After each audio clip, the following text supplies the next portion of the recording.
Welcome to this month's Midstream Connect. I'm your host, Heather Houghton. Before we get started, I want to take a moment and thank everyone who made this episode possible. Many experts in the industry are predicting a growth of ethane prices, but the big question is when. People want to know when prices will be substantial enough to support the activity we saw during the last boom. While there's no definite answer, some experts suggest there may not even be a necessity for as many rigs now due to increased efficiency. We spoke with President CEO of Momentum Midstream, Frank Suru, about NGLs in the Marcellus. Let's listen in. Many industry observers expect this to be the year when ethane prices recover. What's your perspective? I believe ethane prices will firm up some. There's many opinions out there as to what ethane's going to do. I guess you got to look at the requirements, the demand that's going out there, and the demand is really with these ethane steam crackers. We've got 600,000 barrels a day that is being rejected currently. That's very impactful once we start a full recovery of ethane, and that could happen fairly quickly. The Gulf Coast would be the first area the Texas will be the first area that will be able to recover ethane just due to the fact that it's lower TNF. As you start going, as ethane prices increase, if they do, other basins will start increasing their ethane recovery.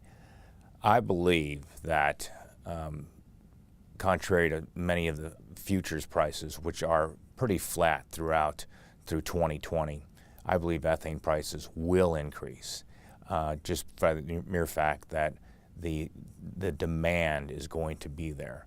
And we have internally projected ethane prices by 2020 to be over 50 cents a gallon, which is a bold step, but we truly believe that's, when we look at the supply and demand, that's where it's going to be headed. What are the new trends you see in the Utica and Marcellus? The trend that I see right now in the Northeast is dry gas. And I think that's going to continue for a little while. The reason I believe we are going to move towards the rich gas windows is because rigs migrated off the rich gas windows about a year and a half, almost 2 years ago. There has been a significant amount of construction going on for LPG products. Roughly 1.6 million barrels per day of LPG terminals are being built and will be online here very shortly. We only have about 1 million barrels per day of supply. And with the lack of rigs in the rich gas window, we're going to have a lack of supply of LPG. And I know these terminals were built with firm backing, so it just goes to show that we definitely need to drill more in the rich gas window, and the prices will firm up to make those economics favorable. Thanks again to everyone who made this episode of Midstream Connect possible. Be sure to catch us next month when we talk about safety. Until next time, let's stay connected.